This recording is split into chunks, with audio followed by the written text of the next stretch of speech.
Good morning, good morning, good morning. Hey, good morning, man. So you like the new setup? New setup looks great. Looks It, convenient. Looks great. it is nice not having to do this from a communal living space And walk down 3 or 4 hallways to get there. and dodge my son's sleeping in his crib and no maintenance man's gonna walk in on me. Yeah, it's Yeah. nice. It's been a week, 2 weeks. It's been a little over 1 week. I mean, you can tell the difference, obviously, with just space. Yeah, yeah. But I would it's guess. a lot better. Yeah, good for you. The move, like we talked, Yep. sucks. Yeah. I Do you have got feel I got how two long bags to after unpack. how long after the move did you actually feel like you completed the move? What? Still Complete move? The move is complete? No, the move is not complete. not? We're living comfortably now. It's just we focus on like getting him ready, getting her room ready. Our room is like we're living out of bags, so Yeah, you did the essentials. yeah. But I think kind of want to do this even from we have a basement here. I think it'd be so funny to do it from two unfinished basements. Yeah, I mean, I wouldn't recommend it because it's Yeah, freaking cold down here, I know. and there's like one or two electrical outlets that I could potentially use. But sure, if you want to give it a shot, I, I've always because I'm doing it from uh, the lighting is good. It's too bright for our kitchen, but it's good for the show. Um, so I wouldn't have changed much in that sense. What is that giant thing behind you? I've always wondered. Is it a golf net? yeah, golf net. That's a pretty tight target area, though. Yeah, no, it works out. I hit balls down here like every morning. Do you hit real balls or the foam ones? Oh yeah, Have you missed? yeah, oh yeah. My builder actually called me out on it. He goes, "Did you shank one into the drywall? Because there's like a little golf ball mark in the drywall." I told him I'm Remember? working on things down here. They're not all perfect swings. I'm working on things. Do you remember in college when we had that like the spare room on the first floor and we had the hockey net up? Yes.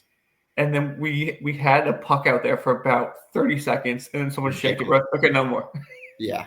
Now tennis balls Yeah, and squishy balls were the only thing we could use. That hockey puck was the worst idea we had. yeah. Worst idea of many bad ideas. Anyways, let's get into it. Three Body Problem by Lu Jingjing. Xiyin Yeah, all the names are Cixin. Cixin. Yes. Little synopsis. During China's Cultural Revolution, astrophysicist Yi Wenji, disillusioned by humanity, contacts an alien civilization on Trisolaris after working at a secret base. Decades later, scientist Wang Mao investigates scientist suicides and discovers a virtual reality game revealing Trisolaris' chaotic three-sun system. Oh, There's a little bit more. You want me to keep going, or you want me? no, that's it. Yeah, Okay. and I would specifically say that's it because I'm glad I didn't read a synopsis like that before I read the book because the book it makes you read to find out that information. The synopsis of the book, what is going on, is not clear for a long time. Yes. I kind of like that. I did too. That's what I'm saying. I'm glad I didn't read any synopsis beforehand. What do you think that synopsis gives away that you were happy that you didn't know? The first thing you said. I mean, she reached out and spoke with an alien civilization. We didn't know Yeah. that for a while in the book.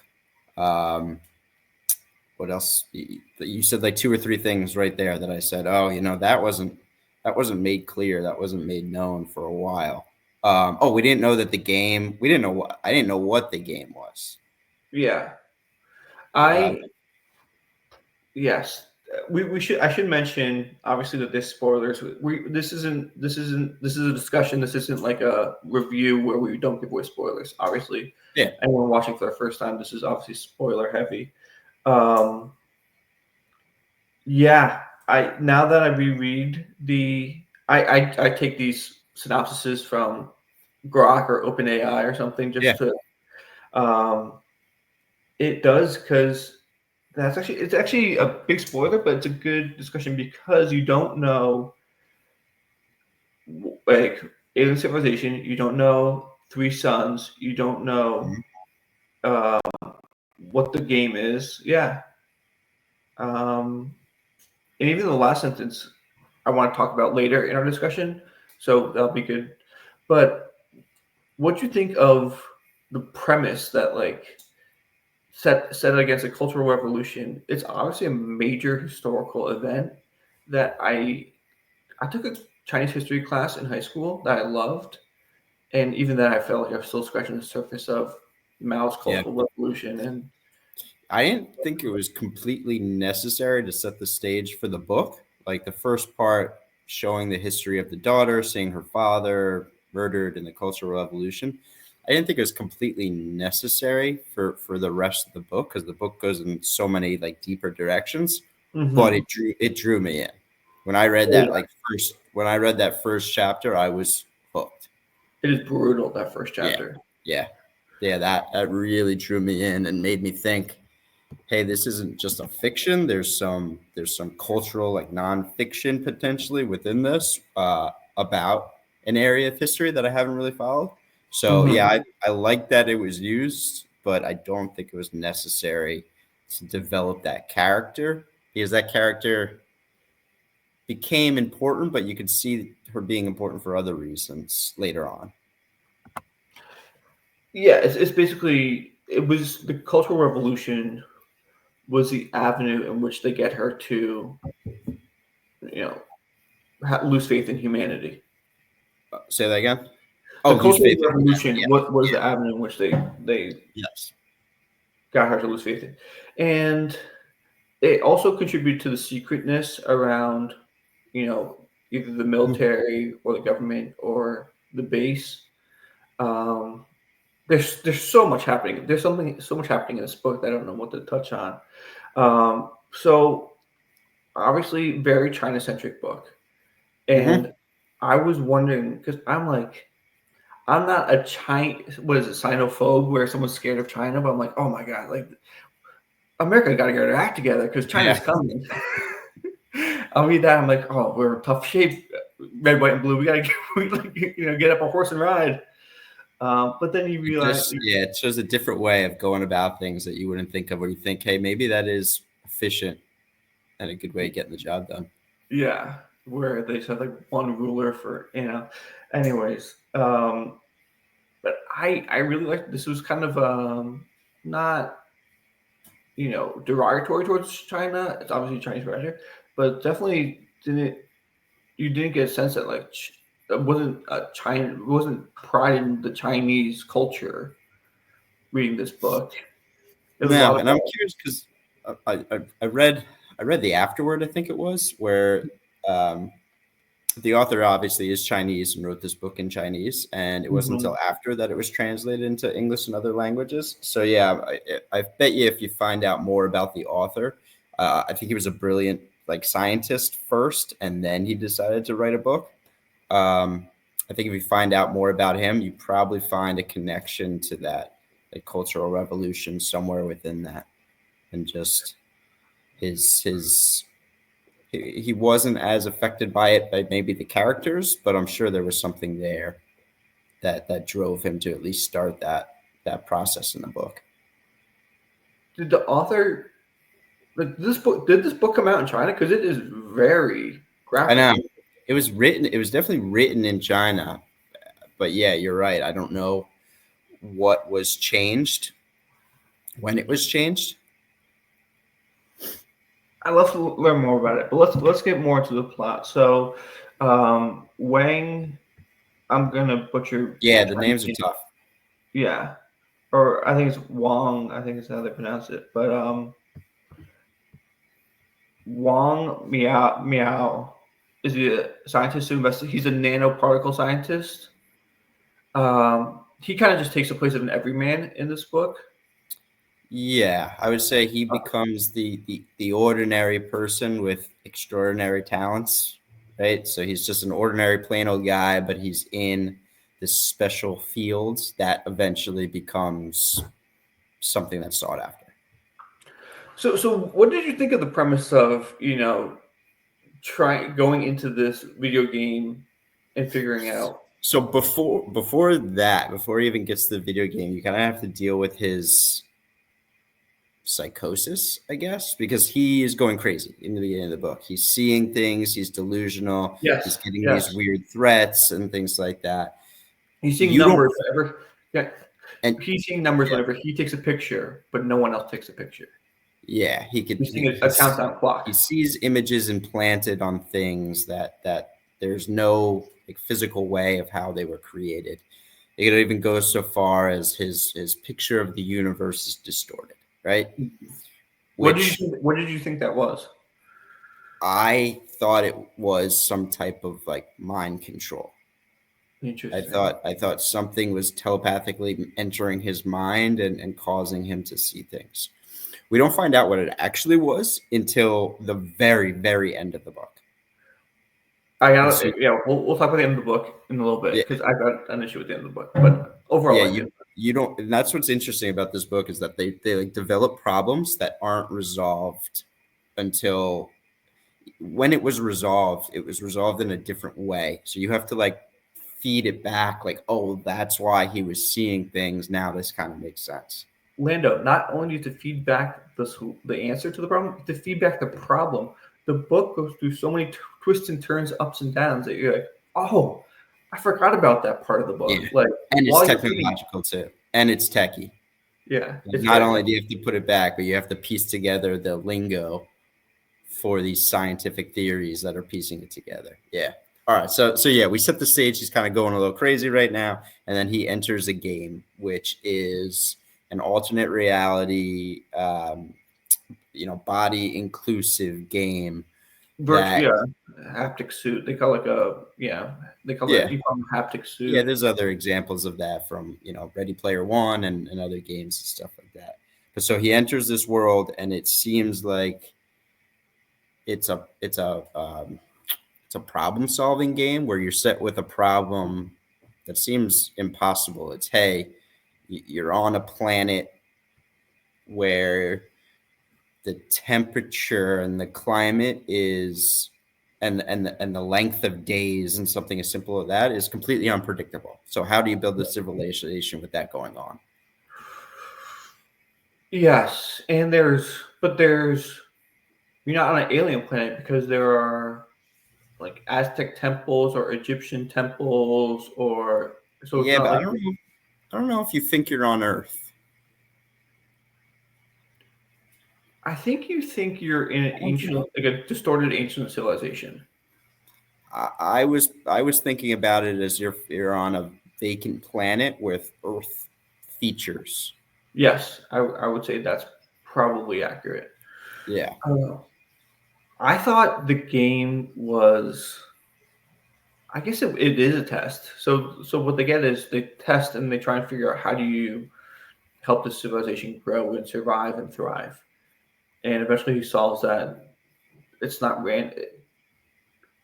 It's not random. The planet doesn't have one sun; it has three suns that rotate and revolve around each other. So now is the three body problem cannot be solved, right? There's no solution to it. So then, yes, it's determined that it cannot be solved, which is why the Trisolarians have to leave the planet. But there was that guy, that character that was introduced, that really smart guy who was the husband of a girl who I think got killed. Remember? They went Okay. to that whole thing about he lived with the monks for a while and he was Yes. focusing on his life.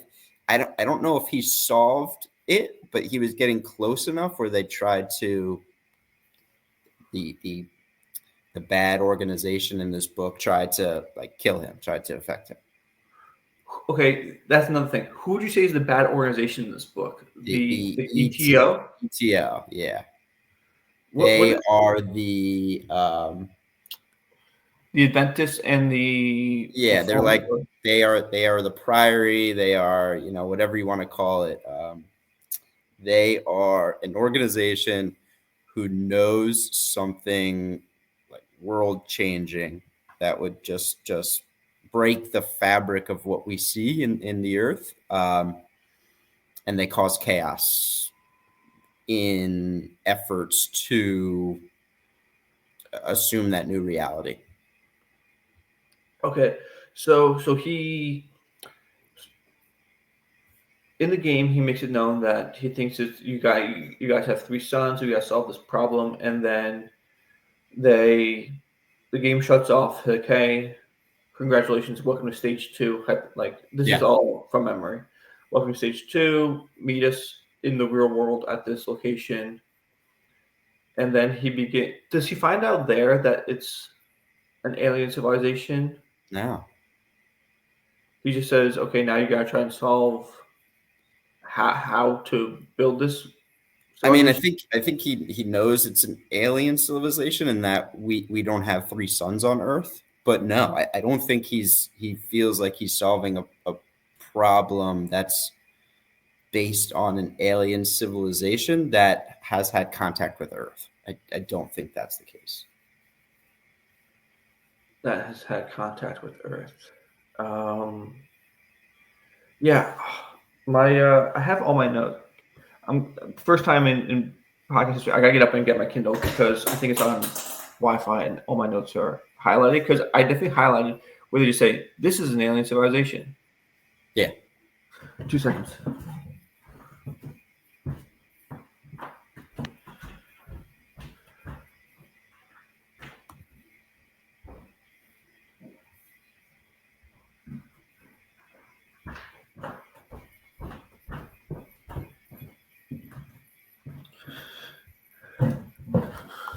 And we're back. I don't know if I edit that out. I don't know if I have the skills to edit 10 seconds out, but It's 10 seconds. yeah, exactly. Um, anyways, I'll find that. But anyway, let's get so. What did you think about the it being unveiled that it's an alien civilization? So it was unveiled when I wouldn't call her main character. She kind of is a main character, uh, who's working in this satellite facility. Mm-hmm. Literally sends a message to outer space using the power of the sun, and that message eventually gets returned. So that's how it's discovered. I thought it was very, very cool. That really got me interested as well, because at the beginning of the book I thought we were dealing more with, like I said, like something telepathic, something like on Earthbound that was not earthly, I guess you could say. But I Mm-hmm. wasn't thinking alien civilization like sending us messages. When that happened, it kind of cleared up and opened up the book for me. It was less about telepathic and less about our own brains and more about something physical out there doing something. I'm glad you mentioned the numbers that he sees in the camera Yeah. because this book is so interesting because on one page you're like, this is so ridiculous, this is so crazy, why is he doing this? And the next page you're like, this is so interesting, this is so cool. And then you're like, it straddles that line between ridiculous and intrigue so well. Yeah. Um, and so the woman who sees her dad Yes. murdered by the Cultural Revolution sends the beam out, and she is she sending it to them or is she just No. sending it out to? No, she's just sending it It's out. out. Out. And then they respond, and then that's how the three bottom. That's how they start communicating, and that's how the humans on Earth create the three-body video game to help the Trisolarans. Eventually. No, I kind of think that the Trisolorans, which is the name of the alien civilization, told the humans to create the game in order to prepare a sect of humans who could complete the game, to prepare them and be ready for when the Trisolorans come. Okay, yes, that's a bit more accurate way to describe it. Yeah, I think that was like a tool to filter out humanity and get humans who are going to be like, on board and understand the Trisolorans and what they're coming for and whatnot. Okay, now the Trisolarans. Now, here's a big thing. Do the Trisolarans have more advanced technology than the humans? Yes. Wait, because I'm reading from the Trisolaran Princep, who's the king of them, says the Trisolaran fleet will be at the mercy of a much more powerful Earth civilization. Yeah. You don't. I started reading book 2. Oh, okay, fair. You understand why in book 2. Oh, interesting. But power is the power that he's speaking of is not, it's not physical might. Oh, interesting. Because I read that, I was like, oh, we're gonna get absolutely mollywopped by these guys, and then he Yeah, said you that. I'm think like, that. because they do. The reason they want to come is because their world is so uninhabitable and progress is so slow that they want to come to They Earth think of with a Earth. They think of Earth as a paradise because we correct have a sunset and a sunrise that's a known quantity. a mild climate, and Yeah, that basically hey, the humans are advancing at a parabolic pace. If we don't go there now, they will take us over in a matter of like in a short time frame. which was a So very basically, interesting topic because they were talking about our history and how quickly we've advanced technologically in just a couple hundred years. And like first it took 1,000 years, then it took a couple hundred years, then it took 50 years. That was very interesting. that was awesome. That was a very cool Yeah. part of the book. How the exponential growth of humans worried them because From they're an alien's perspective, like looking at us, that was, yes. yeah, that was very cool. Um, okay, that's my son crying. That's All right. Yeah, exactly. Let's see. He You went want to down. pause? Let's give him 5 minutes. Okay. Um, okay. We could pause and Then do a part 2 later. let's do that. Let's pause and do part 2 later. I'll be in touch. Yeah.